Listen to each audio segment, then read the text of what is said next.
Bonjour à tous, aujourd'hui je vais vous partager les 10 choses que j'ai mis en place dans ma cuisine pour éviter le plastique au maximum. Alors pourquoi éviter le plastique? Tout simplement parce que c'est un toxique avéré, en tout cas c'est un perturbateur endocrinien, essentiellement pour le plastique qu'on va chauffer. Dans cette vidéo on va parler d'astuces zéro déchet, mais on le voit, le zéro déchet, les alternatives zéro déchet, ça peut être aussi des alternatives en plastique. Et justement voilà, j'essaye de cumuler de zéro déchet et sans plastique. C'est pas évident, vous allez voir. Autre chose importante, tout ce que je vais vous présenter ici, c'est vraiment des choses que j'ai mis en place année après année. Investir dans le zéro déchet, oui ça peut coûter cher, genre les serviettes hygiéniques lavables, tout ce qui va être voilà, essuie-tout lavable, tawashi, tout ce que vous voulez à acheter d'un coup ça coûte cher, hein. Donc vraiment le but ici c'est pas de se culpabiliser en mode mais j'ai pas les moyens. Jusqu'à présent j'étais étudiante donc j'ai fait avec les moyens du bord, et encore une fois voilà, je ne suis pas parfaite, j'ai plein de trucs encore à améliorer, je ne suis pas du tout zéro déchet, pas du tout. J'essaye petit à petit de faire des efforts, mais je suis humaine et je fais aussi comme je peux. Première astuce, les tupperwares en verre. Alors ça c'est quelque chose que j'ai depuis très longtemps. Dès que j'ai vu qu'ils commençaient à en vendre en grande surface, maintenant on en trouve très facilement, j'ai foncé dessus. Généralement le couvercle est en plastique, mais voilà, à partir du moment où les aliments ne touchent pas vraiment le couvercle, il n'y a pas de souci. Il existe aussi des tupperwares en inox, notamment sur la boutique 100 BPA. Il me semble qu'il y en a pas mal, des petits tupperwares. Moi, du coup, à la base, je m'en servais surtout pour emmener ma bouffe à l'école ou en entreprise. Et vraiment, j'ai fait ça pendant des années. Et je pouvais mettre mon tupperware au micro-ondes sans le couvercle parce que la chaleur, ça enlève le côté hermétique du truc. C'est un petit peu lourd. Il y a beaucoup de gens à l'époque qui me le faisaient remarquer en mode waouh, tu te prends la tête pour pas grand-chose. Néanmoins ça me dérangeait pas beaucoup, donc voilà, j'ai fait ça pendant des années, et maintenant voilà, quand on range de la bouffe dans le frigo, eh ben on utilise ça et j'en suis très très contente. Les plats à gâteau, alors ça je peux vous dire que j'ai développé une aversion pour le silicone. Je sais pas vous, je ne sais pas, dites-moi vraiment en commentaire, mais moi depuis quelques temps, tout ce qui cuit dans le silicone, je vous jure, je le sais que ça cuit dans le silicone. J'ai l'impression que je suis la seule à voir ça, mais vraiment je sens un goût. Dans les gâteaux, les trucs comme ça laisse un goût à la pâte à gâteau ou au cake ou ce que vous voulez. Je le sens et je peux à l'aveugle dire qu'est-ce qui a cuit dans un moule en céramique ou en verre et qu'est-ce qui a cuit dans un moule en silicone. Et ce silicone, vous savez, le silicone de mauvaise qualité, vous le lavez bien, vous le mettez dans votre placard et ça sort, vous avez soit une pellicule blanche ou une pellicule grasse, et on se dit mais c'est pas normal quand même, ça a pas l'air très très sain. Et moi voilà, à partir de là, je n'ai jamais vraiment creusé l'histoire, je n'ai jamais réellement cherché d'études, je suis honnête avec vous, hein, qui pourraient incriminer le silicone, mais moi j'ai pas confiance en fait. Pour moi c'est une variété de plastique, non, je n'en veux pas. Je n'en veux pas. Du coup, à une époque, on avait des tonnes de moules à gâteaux en silicone, de toutes les tailles, de toutes les formes. J'ai dit à Benjamin, je n'en veux plus. Et donc, petit à petit, j'ai acheté le plat à gratin en verre, le moule à cake en verre, les petits, les moules ronds à gâteau, voilà. Et notamment, si vous en cherchez, au lieu de faire comme moi à l'époque, d'aller acheter ça, je sais pas combien, chez Duralex, je vous conseille grandement d'aller chez Emmaüs, mais genre, il y a tout ce que vous voulez, mais genre des plats gâteaux, des trucs comme ça, c'est des trucs voilà assez anciens, tout ce qui est en verre, céramique, donc à Emmaüs on trouve grave des trucs, et j'ai trouvé notamment ce plat à tarte, que je trouve mais trop joli, je le trouve trop joli, je sais plus, j'ai dû l'avoir pour 2 ou 3 euros à tout casser, mais j'étais trop heureuse. Alors, maintenant je me dis... un moule à tarte avec, vous savez, des petites oreilles là, c'est plus pratique pour sortir du four, mais voilà, enfin moi c'est bon, ça refait ma vie quoi.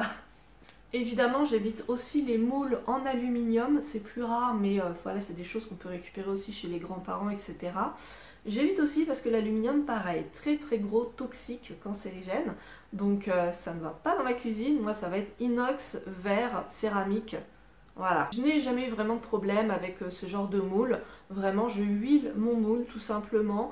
Et puis voilà quoi, je passe un couteau sur le contour du gâteau. Éventuellement, je fais un peu levier avec ma cuillère pour pof, décoller le fond du gâteau. Et en tout cas, j'arrive très bien à couper des parts.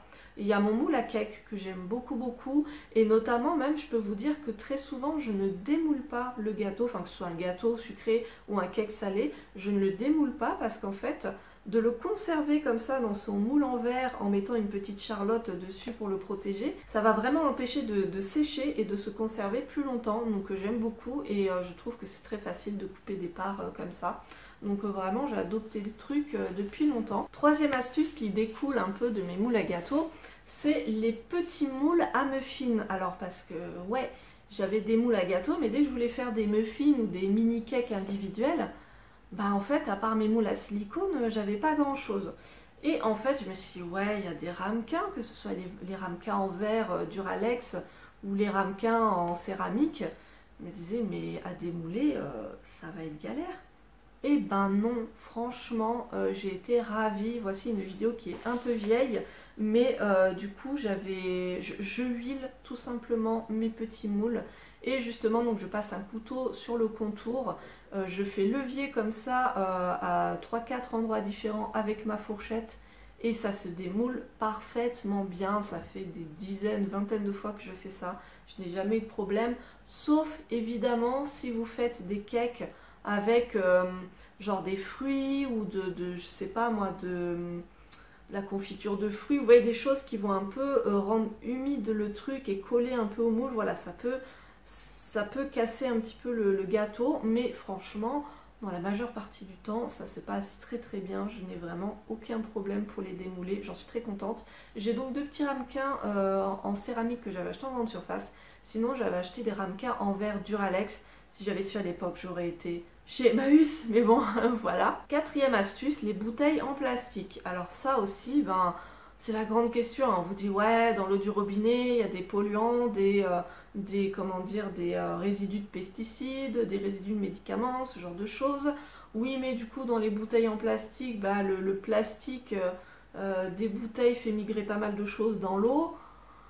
On se dit qu'est-ce qu'il faut que je boive. Donc ça, je vous ai déjà fait une vidéo là-dessus. Je vous avais parlé des charbons qu'on met dans l'eau du robinet. Je suis passée aux perles de céramique, ça fait plus d'1 an maintenant. Je voulais vous en faire une vidéo, mais en fait, je voulais des preuves scientifiques. Je n'arrive pas encore à trouver des preuves scientifiques de l'efficacité des perles en céramique. Ça reste encore très nébuleux pour moi. Donc j'avais pas envie de vous faire une vidéo sur quelque chose que je ne comprends pas, vous voyez. Néanmoins, je les utilise et c'est très efficace. En tout cas, ça enlève le goût du chlore, ça c'est sûr. Après, pour le reste, je ne sais pas vraiment. J'ai lu des trucs, hein, mais je n'ai pas vu d'études pour expliquer vraiment ce qui se passait dans l'eau. Mais en tout cas, voilà, j'ai mes brocs en verre. Il y en a qui utilisent des brocs en plastique. Moi, du coup, je n'en vois pas l'intérêt. Si je passe des bouteilles en plastique à des brocs, c'est pour que ce soit vraiment clean. Donc voilà, j'ai mon broc en verre dans lequel il y a mes perles et puis je transvase dans des comment on appelle ça? Des pichets, je pense que ça s'appelle comme ça, en verre pareil, et j'en suis très très très contente. Les poêles, alors les poêles, bon, il n'y a pas de poêle en plastique, mais le téflon c'est quand même un gros polluant et problématique pour notre santé. Je vous ai fait une vidéo sur ma poêle en fonte. Depuis, on m'en a offert une à mon anniversaire cette année, un peu plus grande, et j'en suis vraiment très très très satisfaite. Vraiment depuis le printemps dernier, en fait, je l'utilise et vraiment j'en suis ravie. J'ai encore 2 poêles en téflon. Pourquoi? Parce que déjà j'ai cette poêle là que vous venez de voir, mais je n'ai pas de sauteuse. Donc pour faire vraiment des gros plats, des gros plats de légumes, c'est un peu compliqué. Et puis aussi parce que mon chéri, je vous avouerai, est un peu réfractaire parfois à ma poêle en fonte. Il l'utilise, mais il a encore du mal à se déshabituer des vieilles poêles. Donc bon, lui des fois quand il se fait des trucs, il utilise les vieilles poêles. Moi j'utilise ma poêle en fonte. La bouilloire, alors ça je peux vous dire que ça me pose encore problème. Pendant longtemps j'ai eu une bouilloire en plastique. Je suis passée à une bouilloire en inox. Il reste un cadran en plastique. Le problème, c'est que je sais qu'il y a des bouilloires en verre, etc. Le problème, c'est que même avec les perles de céramique, mon eau est très calcaire et donc il me faut absolument, vous savez, la petite grille bien hermétique qui ne laisse rien passer du tout. Sinon, il faudrait que je détartre avant chaque infusion. Donc vraiment, c'est pas possible. Et je sais qu'il y a des bouilloires en verre, mais qui ont un filtre, mais qui laissent quand même passer. Enfin, je vois même pas l'intérêt du truc. Bref, je n'ai pas encore trouvé le Graal pour vous dire la vérité, mais je suis quand même contente d'être passée sur cette alternative quand même majoritairement inox. Ce n'est pas parfait, c'est à améliorer. D'ailleurs, si vous avez des références saines, n'hésitez pas à me les mettre en barre d'infos. Septième astuce, je vous en ai fait une vidéo dessus, c'est tout ce qui va être gourde en inox. J'ai déjà eu des gourdes en plastique, mais vraiment ça ne m'a pas... Encore une fois, voilà, c'était pas trop mon truc, donc j'ai vite lâché l'affaire. Mais mes petites gourdes en inox, encore une fois, mais pour moi ça a été la révélation. Ça fait quelques années du coup que j'en ai maintenant et j'en suis ravie vraiment. Huitième astuce, bon c'est plus général, mais tout ce qui va être vaisselle, donc assiette, verre, couvert, spatule, passoire, tout ce qui est ustensile. Encore une fois, j'évite au maximum le plastique et l'aluminium. Vraiment ça va être inox, bois pour les spatules, verre, céramique, voilà, toutes ces matières beaucoup plus nobles, vraiment là-dessus je suis intransigeante. Neuvième astuce, pareil pour tout ce qui est casserole, fait tout. J'ai acheté un multicuiseur il y a quelques années et pareil pour moi c'était très important de prendre la cuve 100% inox, qu'il n'y ait pas de choses avec des revêtements en téflon, ce genre de choses. Faites attention du coup à ce que vous pouvez prendre parce que parfois on a des surprises, même pour les poêles en fonte, hein, je ne l'ai pas précisé, mais il y a des fausses poêles en fonte. Des poêles en fonte avec un revêtement, mais du coup, bah non, enfin ça ne sert à rien là. Parce que vous avez les inconvénients de la fonte, c'est lourd, et les inconvénients des trucs industriels, c'est toxique. Donc vraiment à fuir. Dixième et dernière astuce, ça va être l'élimination du cellophane. Oui, parce que cuire tout ça, c'est un fait. Mais pour la conservation, bah parfois, ouais, j'ai besoin de mettre du cellophane, je sais pas moi, sur un petit bol dans lequel on a mis, je sais pas moi, du thon, du maïs, j'en sais rien. Et du coup, bah c'est un truc que je voulais éviter, le cellophane. Donc pour ça, j'ai acheté des Vivwrap. Voilà, c'est tout simplement du tissu enduit de cire d'abeille, c'est très pratique. Après, j'ai quand même des charlottes lavables, donc avec du tissu enduit, donc ça contient quand même du plastique. Mais voilà, comme je vous disais, c'est compliqué de trouver des alternatives 100% sans plastique. Donc voilà, je fais un peu avec les deux et je trouve que c'est très complémentaire au final. Et puis la charlotte en elle-même ne touche pas forcément les aliments, donc là-dessus, bon, ça va quoi. Évidemment, il y a encore des choses que j'aimerais éliminer dans ma cuisine. Notamment lors de ma pendaison de crémaillère il y a genre 7 ans, on m'a offert un mixeur plongeant pour la soupe qui m'est d'une grande utilité parce que je mange de la soupe tous les soirs. Si je pouvais en manger tous les soirs de ma vie, je serais heureuse. Et du coup, bah, il est en plastique en fait. Et vous voyez, bah, la personne qui me l'a offert ne s'est pas dit tiens, un mixeur plongeant avec un pied en acier, ce serait mieux. Et bah, il fonctionne encore le truc, donc je me dis bon bah je vais pas le jeter, vous voyez, c'est un peu...